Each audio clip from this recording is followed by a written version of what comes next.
기쁨의 신 여러분, 주님의 이름으로 환영합니다. 오늘도 하나님 만나는 기쁨이 넘치는 수요예배가 되기를 간절히 소원합니다. 동부와 서부 그리고 또 우리 한국에서 함께 또 예배드리는 우리 기쁨의 가족들 위에도 하나님의 풍성하신 은혜가 임하기를 함께 우리 휴스턴에서 기도하고 또 축복합니다. 이 시간 우리 조용히 기도하면서 하나님 앞으로 나아가겠습니다. 하나님 아버지, 감사합니다. 오늘도 하나님 앞에 나와서 예배 드릴 수 있도록 저희들의 발걸음을 주장하시고 또 저희들의 마음을 준비시킨 하나님, 이 시간 하나님께서 저희들에게 부어주실 놀라우신 풍성한 은혜를 사모하며 나왔습니다. 하나님을 만나고 하나님을 대면하고 하나님의 음성을 듣고 또 하나님의 터치하심이 있는, 하나님의 임재하심이 있는 예배가 되게 하여 주옵소서. 성령 하나님께서 저희들의 마음과 생각과 모든 것을 주장하여 주셔서 온전히 하나님 앞에 기쁨 드리는, 하나님께 영광 돌리는 오늘의 예배가 되게 하여 주옵소서. 감사드리며 이 모든 말씀 예수님의 이름으로 기도드립니다. 아멘. 지금 우리 찬송가 109장 고요한 밤 거룩한 밤 함께 찬양하겠습니다.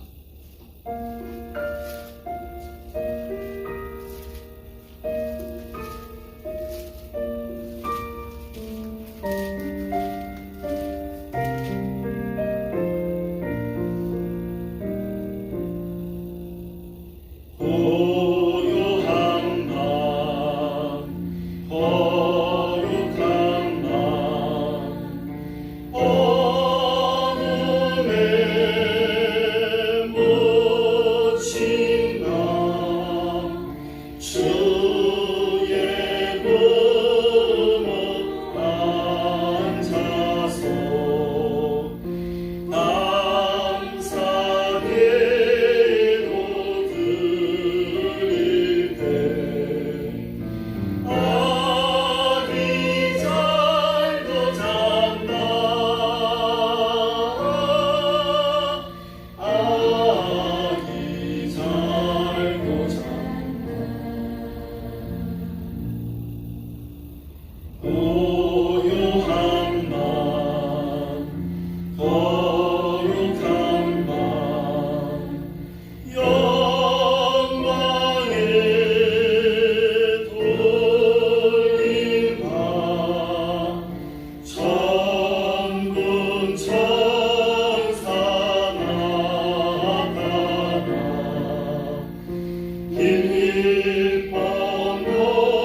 함께 나누실 말씀은 사도행전 3장 1절로 10절까지 말씀, 우리 말씀 한 절씩 교독하겠습니다.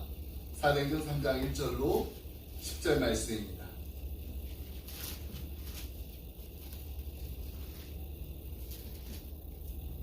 제9시 기도 시간에 베드로와 요한이 성전에 올라갈새 나면서 못 걷게 된 이를 사람들이 메우니 이는 성전에 들어가는 사람들에게 구걸하기 위하여 날마다 미문이라는 성전문에 두는 자라.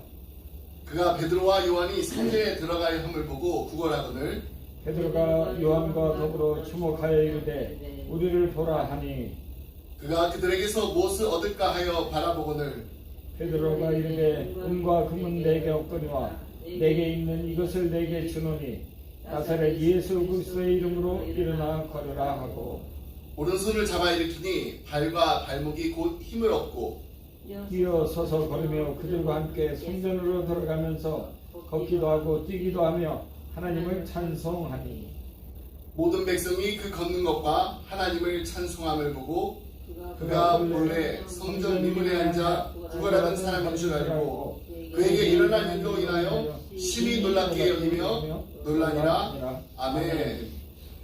네, 오늘 본문에서 누가는 사도들이 성령 충만함을 받은 후에 기사와 또 표적을 많이 행한 중에 성전 미문에 앉아 구걸하던 한 사람을 나사렛 예수 그리스도 이름으로 일으킨 기사를 기록하고 있습니다. 이 남자는 혼자 움직일 수 없는 사람으로 다른 사람들이 메고 와서 성전 입구인 미문에 두어서 구걸하게 하던 거린이었습니다.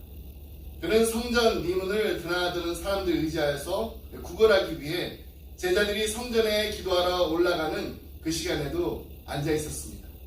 1절로 2절 말씀을 함께 보겠습니다. 제9시 기도 시간에 베드로와 요한이 성전에 올라갈새 나면서 못 걷게 된 이를 사람들이 메고 오니 이는 성전에 들어가는 사람들에게 구걸하기 위하여 날마다 미문이라는 성전문에 두는 자라. 제9시라고 했습니다. 그래서 제9시란 오늘날의 시간으로는 오후 3시입니다. 이 경건한 유대인들은 이 아침 9시에 그리고 낮 12시 그리고 오후 3시에 하루 3번씩 예루살렘 성전을 찾아서 기도하였습니다. 유대인들의 그 새 날이 시작하는 그 기준은 해가 뜨는 시각이 아니라 해가 지는 시각입니다. 그러므로 오후 3시라고 하면은 해가 지기 전 그날의 마지막 기도 시간이었던 것입니다. 그날 이 베드로와 요한은 예루살렘 성전의 문들 가운데 니카노르 문이라고 부르는 문을 사용했습니다. 사람들은 그 문을 가리켜서 미문이라고 불렀는데요. 예루살렘 이 성전의 그 문들 가운데 그 문이 가장 아름다웠기 때문에 미문이라고 불렀습니다. 생전에 그 문을 직접 목격한 역사가 요세푸스의 기록에 의하면 높이가 23m에 달하는 미문으로 아름다울 뿐만 아니라 금과 은을 입힌 황동으로 만들어진 이중문입니다. 아주 웅장하고 장엄하기 그지 없었다고 합니다. 바로 그 아름다운 미문 앞에 태어날 때부터 걷지 못했던 거린이 앉아 있었습니다. 그는 아마도 이 유대 그 사회에서 이 성인으로 취급되는 게 이제 12살 이후입니다. 그러니까 12살 이후부터 수십 년 동안 이 성전 미문에 나왔을 것입니다. 근데 그가 이 성전에 그 나온 목적은 하나님께 기도하거나 또 이렇게 제물을 드리기 위함이 아니었습니다. 다만 그냥 성전을 찾는 사람들에게 구걸하기 위함이었습니다. 그가 이 미문 앞을 이 구걸 장소로 택했던 것, 이 성전 밖 이방인의 뜰에서 이 성전 앞 첫 장소인 여인의 뜰로 통하는 이 출입구였기 때문에 이 평소 통행인들이 가장 많았을 것입니다. 제가 이 성전 미문이 어디 있는지를 화살표로 했는데 한번 다시 설명해 드릴게요. 여기가 성전 밖, 이 성전 밖에 젠타일스 코르티야드라고 해서 이방인들의 뜰이에요. 그리고 이제 이 안에 들어가면은 우먼스 코르티야드가 있습니다. 이 여인들의 뜰이고 여기 이렇게 보면은 황동 색깔로 보이는 데가 미문입니다. 이 미문을 통해서 들어가야지 여기서 제사를 드리고 홀리 플레이스, 저희가 지성소입니다.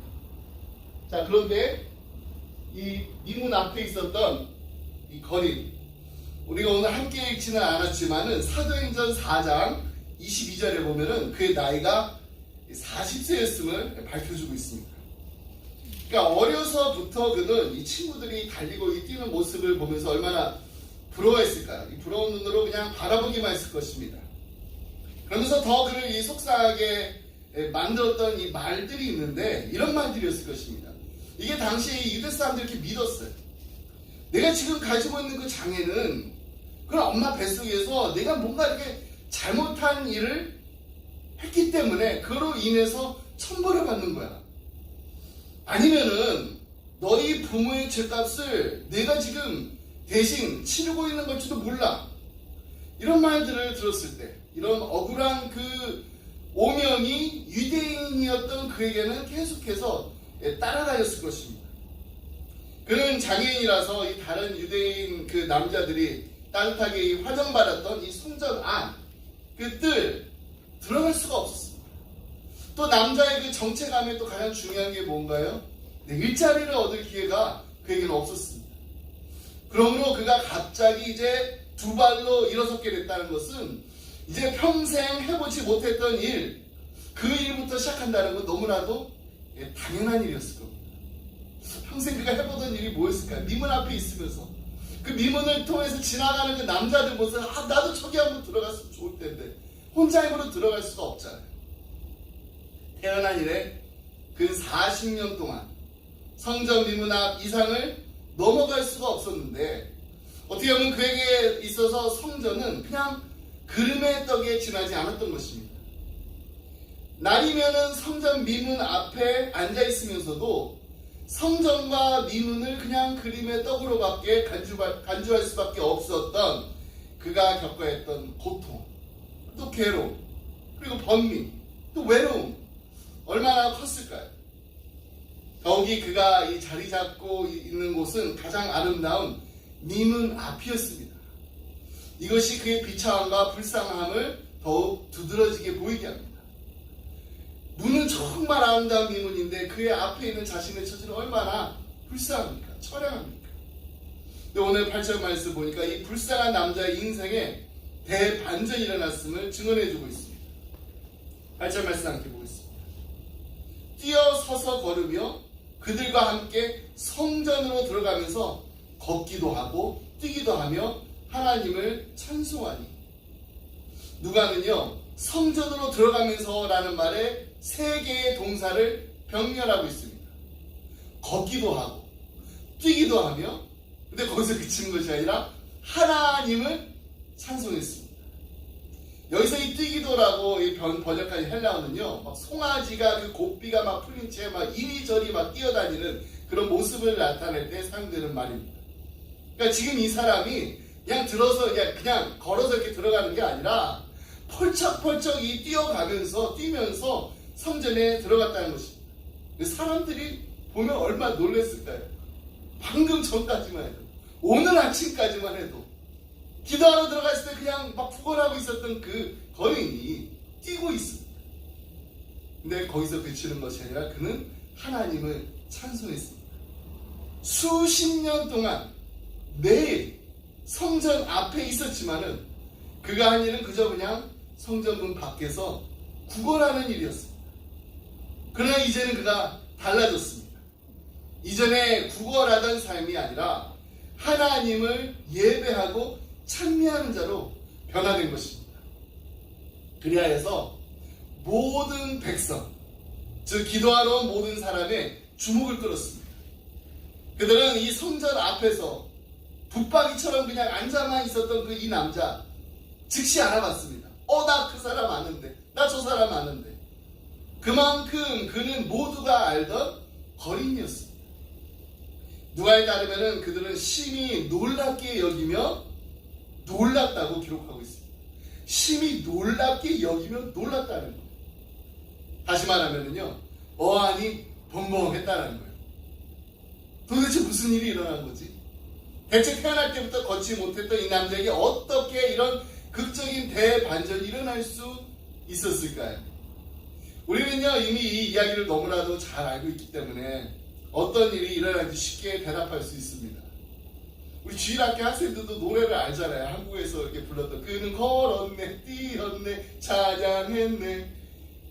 우리는 이 이야기를 너무나 잘 알고 있지만요, 사실 이 거린에게 있어서는 전혀 기대하지도 않았던 놀라운 일이, 엄청난 기적이 자신에게 일어난 겁니다. 자신에게 지금 필요한 것이 의식주를 해결할 돈이었기에 그냥 손에 만져지는 어떤 눈에 보이는 가시적인 도움을 구했지만은 다리를 쓰지 못한다라는 근원적인 문제가 해결되리라는 기대는 당연히 없었을 것입니다. 그런데 그의 앞을 지나가던 베드로가 자신이 구걸할 때 매일 수십 번씩 자기가 했던 말을 한 거예요. 여보세요, 여보세요. 나는 은이 없습니다. 금이 없습니다. 은과 금은 내게 없습니다. 나를 도와주세요.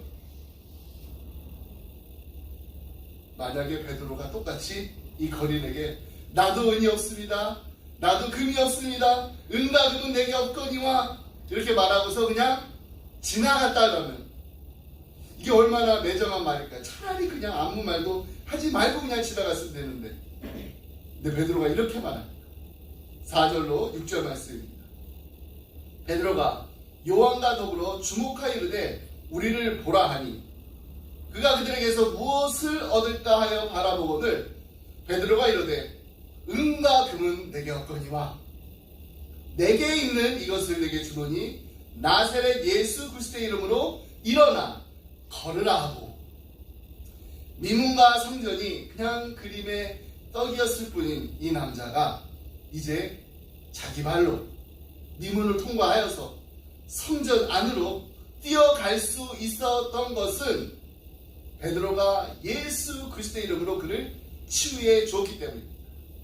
아니, 정확히 말하자면은 예수 그리스도께서 베드로를 도구로 삼으셔서 당신의 생명과 능력으로 친히 그를 일으켜 세워주셨기 때문입니다.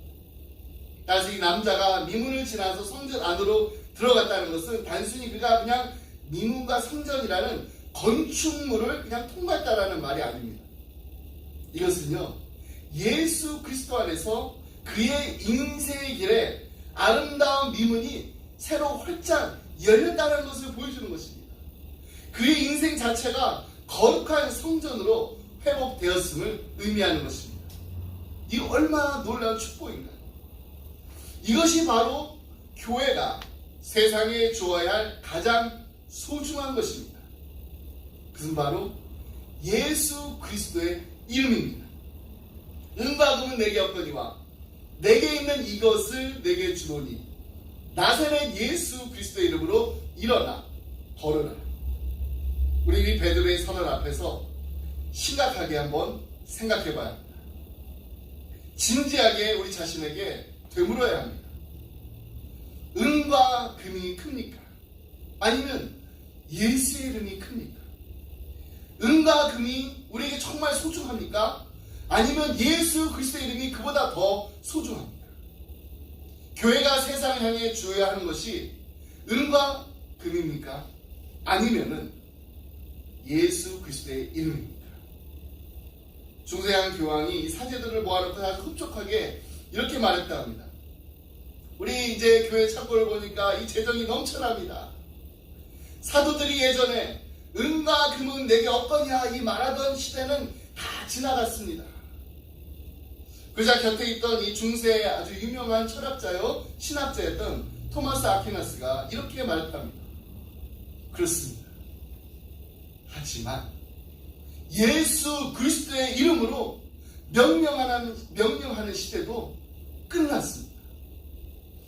참으로 깊이 새겨듣지 않으면 안 될 일화입니다. 예수 그리스도의 이름으로 명령하는 시대도 이제 다 지나갔습니다. 끝났습니다. 이런 너무나도 안타까운 일이 중세 교회에서만 일어났던 것이 아닙니다. 텍사스의 한 교회 앞마당에서 유전이 발견된 일이 있다고 합니다. 제가 이걸 읽고서 계속 어느 교회인지 이렇게 찾아봤는데 정확하게 어느 교회인지는 찾지 못했어요. 엄청난 그 유전 가치가 있는 그 마당을 어떻게 처분할 것인가를 의논하던 이 교회가 더 이상 교인을 받아들이지 않기로 결정했다. 왜 그랬을까요? 유전이 바로 앞에 이렇게 발견돼요. 이제 그 유전을 이렇게 오일을 이제 빼내기 시작하면은 그 유전 이익으로 그 배당금을 받게 되는데, 그 배당금이 줄어들지 않기 위해서 교인들이 이제 더 이상 이제 우리끼리야 더 이상 받지 않기로 했다는 거예요. 결과적으로 그 교회는요 망했고 교인들도 불행해지고 말았다. 여러분, 위대한 교회는 은과 금이 남아도는 교회가 아닙니다. 전도와 선교를 통해서 우리가 가지고 있는 모든 은과 금을 속히 처분해버리고 스스로 가난해지는 교회가 위대한 교회입니다. 하나님이 기뻐하시는 교회. 오직 예수님의 이름만 가득한 교회가 하나님 보시기에 아름다운 교회입니다. 하나님의 얼굴에 미소 짓게 하는 교회입니다. 왜냐하면은 예수 그리스도의 이름이 오직 구원이기 때문입니다. 예수 그리스도의 이름이 오직 소망이기 때문입니다. 예수 그리스도의 이름이 오직 생명이기 때문입니다. 흔히 현대를 물질 만능주의, 물신 숭배 시대 이렇게 말하고 있습니다. 그러니까 돈만 있으면 무엇이든지 다 할 수 있다라고 여깁니다. 그런 까닭에 돈이 그냥 넘버원이 돼요. 그냥 돈을 최고로 여깁니다. 그런데 이러한 이 풍조가 그냥 세상에만 있는 것이 아니라 어느새 우리 성도들의 의식까지 지배해버리고 말습니다. 그러니까 돈이면 다 될 수 있다라고 생각하는 거예요. 그래서 그 돈을 가지고 교회가 가난한 자를 도와야 한다고 주장합니다. 제가 이 가난한 자를 돕는 것이 나쁘다고 말씀드린 거 아닙니다. 전혀 틀렸다고 말씀드린 것도 아닙니다. 그러나 우리가 한번 냉정하게 생각해 봐야 됩니다. 구제의 영역에서조차도 우리가 돈이 있어서 하는 거다 이렇게 되면은요, 예수 그리스도의 자리를 물질로, 물신으로 그냥 채워버리는 것이 되는 것입니다. 교회 구제해야 됩니다. 근데 우리가 잊지 말아야 될 것이 하나가 있는데, 그것은 바로 교회는 구호를 해야 하지만은 교회가 꼭 구호 단체는 아니라는 것입니다. 교회는 학교를 세워야 합니다. 그래서 우리 한국에 처음에 선교사님들 왔을 때 많은 학교들을 세웠어요. 교회는 교육에 관여해야 하지만은 그렇다고 교회가 교육단체가 되는 것은 아닙니다. 교회가 병을 고쳐줘야 하겠지만은 의료기관이 아닙니다. 교회가 세상을 개혁해야 하겠지만은 개혁단체는 아닙니다. 정의를 실현해야 하겠지만은 정의 실현 단체가 더더욱 아닌 것입니다. 왜냐하면 우리가 계속해서 그런 일들만 하는 것은요, 많은 걷지 못하는 자들에게 그냥 성전 미문 앞에다가 데려다 놓는 것, 그것에 불과하기 때문입니다. 베드로와 요한을 만났던 거린이 사람의 통행이 가장 빈번한 미문 앞에서 매일 구걸할 수 있었던 것도 그를 메어다가 그곳에 내려다 주었던 정말 고마운 사람들이 있었기 때문입니다. 여기 성전은요, 사람들이 다 보이는 높은 곳에 있습니다. 그렇기 때문에 그를 매일 누군가 데리고 왔다면 그 일은 그냥 보통 헌신으로 되는 일이 아니에요. 참 힘들게 하는 것입니다. 하지만 그 고마운 사람들이 이 남자를 성전 안으로 메고 들어가서 예배하도록 돕지는 않았습니다. 그 대신 그냥 성전 미문 앞에 내려다 놓고 거기서 그냥 구걸하게만 했을 뿐입니다. 결국 자신의 힘으로 자력으로 미문을 통과할 수 없었던 이 남자에게 이 미문을 볼 때마다 그 미문은 결코 미문이 될 수가 없었습니다. 그 문이 아름다우면 아름다운 만큼 그 앞에서 구걸할 수밖에 없었던 이 남자에게 있어서는 그 문은 사실은 절망의 문이었고 고통의 문이었고 눈물의 문이었습니다. 여러분, 많은 돈이요, 세상에 많은 은과 금이 추한 자를 정하게 하지 못합니다. 죄인을 의인으로 만들지 못합니다. 불신앙의 그 완고한 마음을 복음을 받을 만한 옥토로 만들지 못합니다. 그러나 2000년 전에 예수님께서는 어제나 오늘이나 영원토록 동일하신 그 예수님께서는 2000년 전에 무엇을 하셨나요? 악한 자를 정하게 하신 그 예수님께서 지금도 추한 자를 정하게 하십니다. 죄인을 의인으로 만드십니다. 나면서도 걷지 못하던 자와 같이 불가능해 보이는 그 문제라도 능히 해결하신 분이 바로 예수 그리스도십니다. 그러므로 정말 우리 기쁨의 교회가 있는 힘을 다해서 세상을 향해 주할 것은 우리가 물론 섬겨야 되고 구제도 해야 되지만 정말로 있는 힘을 다해서 우리가 세상에 줘야 될 것은 단 하나뿐입니다. 바로 예수 그리스도입니다. 예수 그리스도의 이름입니다. 베드로가 나사렛 예수 그리스도의 이름으로 이 남자에게 손을 내밀었습니다. 근데 그것은 이미 베드로의 손이 아니었습니다. 그것은 이 남자를 살리시기 위해 십자가에 못 박혀 보혈을 흘리신 예수 그리스도의 손이었던 것입니다. 피 묻은 우리 주님의 손이 이 남자의 손을 잡은 것입니다. 그와 동시에 그는 우리 주님의 피 묻은 손에 이끌려서 일어났습니다. 태어난 이래 40여 년 동안 단 한 번도 일어서 본 적이 없었던 그가 예수 그리스도를 의지하여서 자기 발로 일어섰던 거예요. 그는 더 이상 걷지 못했던 이제 구걸하는 거지가 아닙니다. 예수 그리스도 안에서 40여 년에 걸친 이 절망적인 삶과 작별한 그에게 새로운 인생이 기적처럼 주어졌습니다. 그 생명의 역사는 그가 눈을 들어 주님을 향해 자신의 시선을 집중하는 데부터 시작되었던 것입니다. 이처럼 우리도 이 세상의 어떤 보배와도 비교할 수 없는 가장 값진 보배이신 예수님, 그 예수님을 전하며 나누며 사는 기쁨의 성도님들이 되시기를 간절히 소원합니다. 아멘. 말씀했습니다. 자동차 공장들 많이 몰려있는 이 디트로이트 그 도시에 있었던 일 한 번쯤 다 들어보신 얘기일 거예요. 어느 추운 겨울날 시외에 이렇게 살고 있었던 아주 유명한 그 정비사, 자동차를 너무 잘 고치신 분인데 아침에 출근하는 도중에 자동차 고장이 났습니다. 차를 길 옆에다 이렇게 세워놓고 이것저것 막 고장의 원인을 찾기 시작했는데 열심히 차를 들여보는데 차를 고칠 수가 없었어요. 원인을 발견할 수는 없고 날씨는 점점 더 추워지고 어쩔 줄 몰라서 당하고 있을 때 지나가던 이 차 세단 하나가 이렇게 멈춰 섰는데 이 노신사 한 분이 그 차에서 내리면서 May I help you? 뭘 도와드릴까요? 라고 이렇게 말을 건네는 것이었습니다. 이 정비사 속으로 내가 그래도 이 디트로이트에서 가장 유명한 정비사인 내가 못 고치는 차를 다시 어떻게 고치나 이렇게 그냥 생각만 했어요. 근데 이 노지사가 정말로 이 차를 이렇게 몇 군데를 이렇게 만지더니 시동 한번 켜보세요 그래요.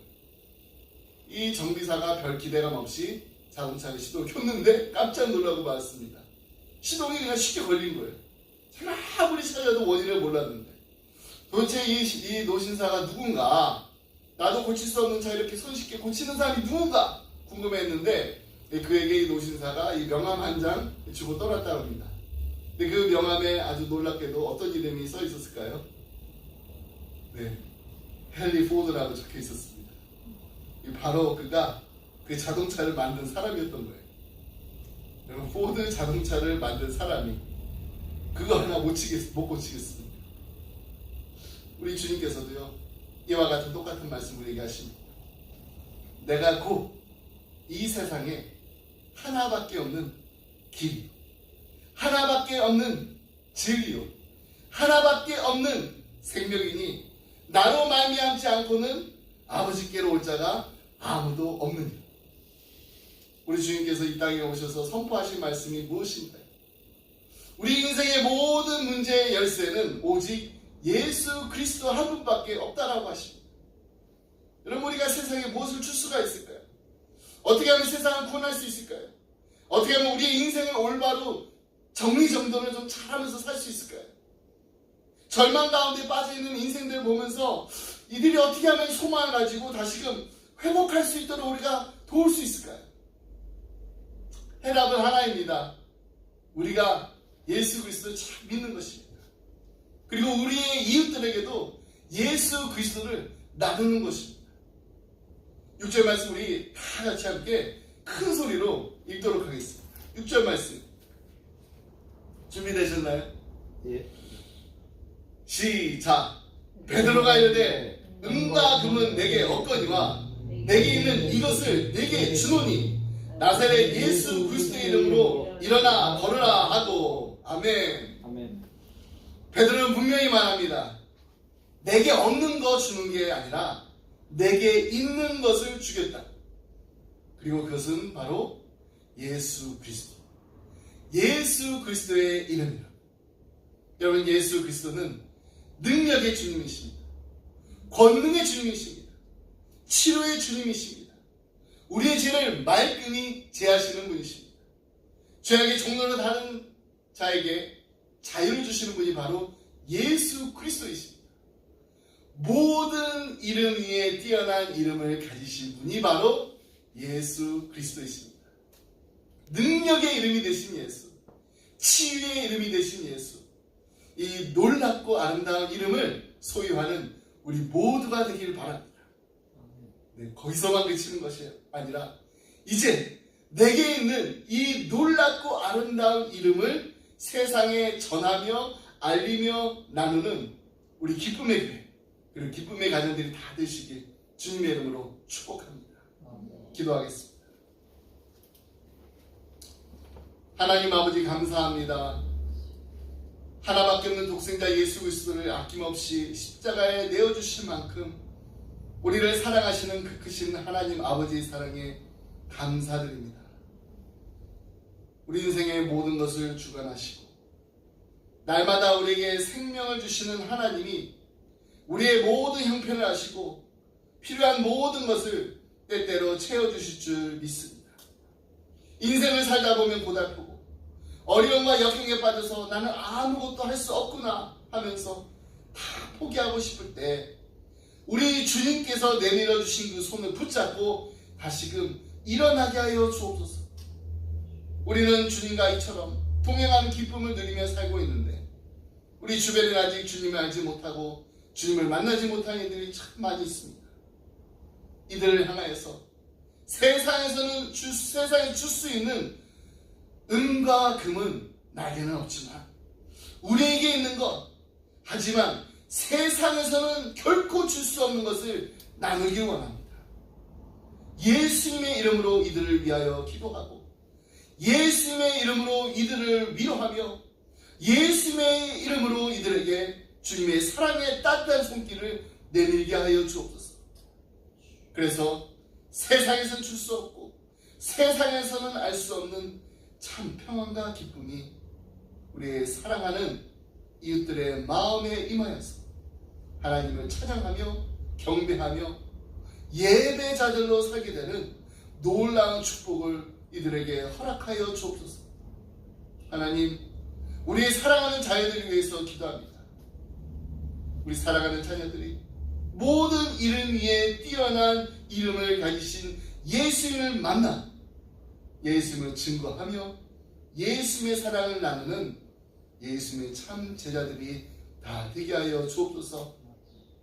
이 모든 말씀, 능력의 이름 되신 예수, 치유의 이름 되신 예수 그리스도 이름으로 기도드립니다. 아멘. 시간에 우리 다 같이 송명희 시인의 예수 그 이름 함께 부르겠습니다. 송명희 시인 여러분 잘 아시죠? 하늘의 시인이라 불리는 이 송명희 시인은 태어날 때 뇌성마비로 태어났습니다. 의사가 이 태중의 그 아기 머리를 이 집게로 잘못 건드려가지고 이 손해가 손상되어 뇌성마비가 됐어요. 10살이 넘어서야 그때 가서 이제 스스로 이제 숟갈질을 할 수 있었다 합니다. 가정은 말할 수 없이 가난했습니다. 아버지도 이 결핵으로 시달렸습니다. 그래서 이 송명희 시인이 어렸을 때 정말 하나님과 부모님을 많이 원망했다. 17살이 되던 해에 내가 정말 죽더라도 하나님 한번 만나고 죽겠다고 목숨 걸고 기도하고 있었는데 그때 내가 너를 버리지 않겠노라. 이 하나님의 음성을 듣게 되고 하나님을 만나는 것을 체험하게 됐습니다. 1985년이에요. 이제 좀 있으면 벌써 40년이 되나요? 1985년 5월 시집 두 권을 내고 또 한 권의 간증수기를 출간하게 되는데, 마침 그 같은 해에 동시에 이 발표된 이 곡이 바로 송명희 작사, 최덕신 작곡의 그 이름.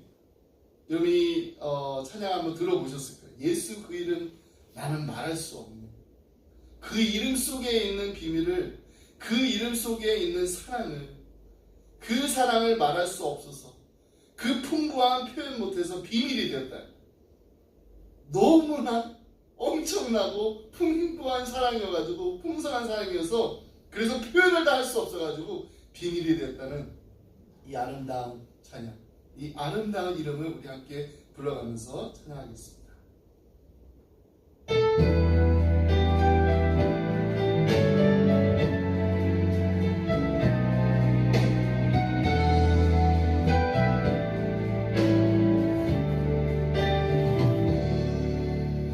예수 그 이름 나는 말할 수 없네.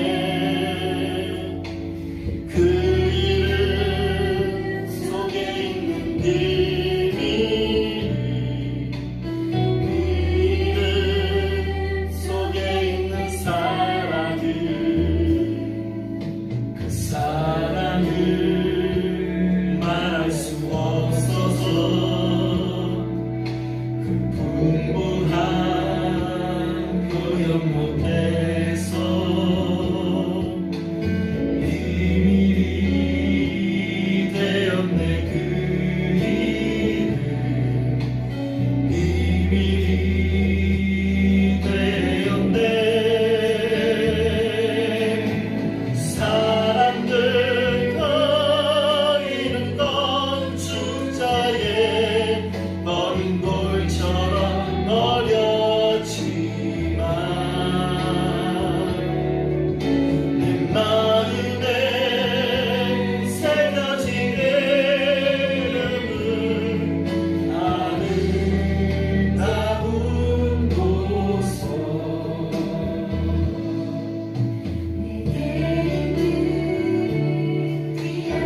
동명희 씨는요, 그 이름의 비밀을 나는 말할 수 없네라고 했지만은 사실 이 시를 통해서 많은 사람들에게 예수님의 그 놀라운 이름을 전하고 나누며 살았습니다.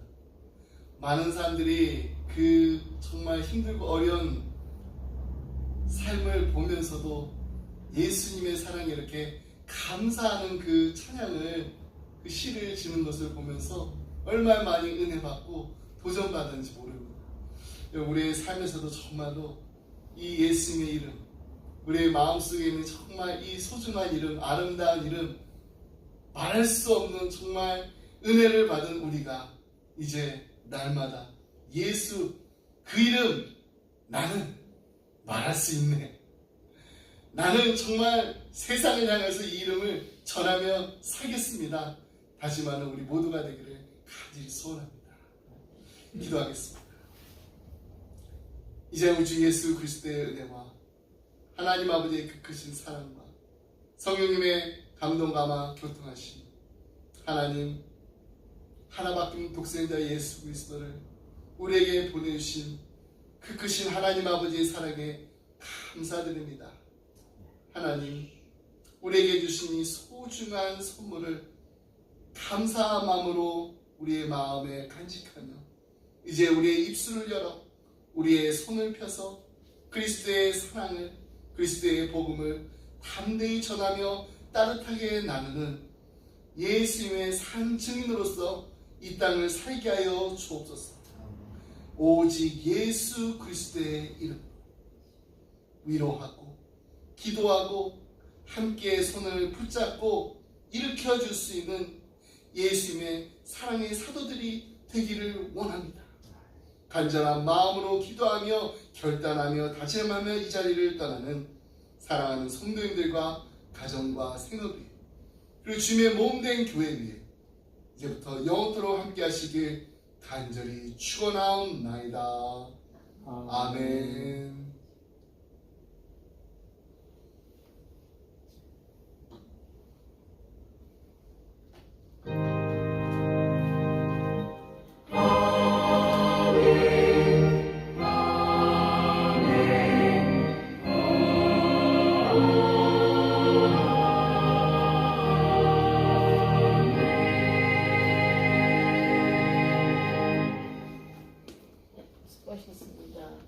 수고하셨습니다, 목사님. 그래도 없는 분들 낫죠?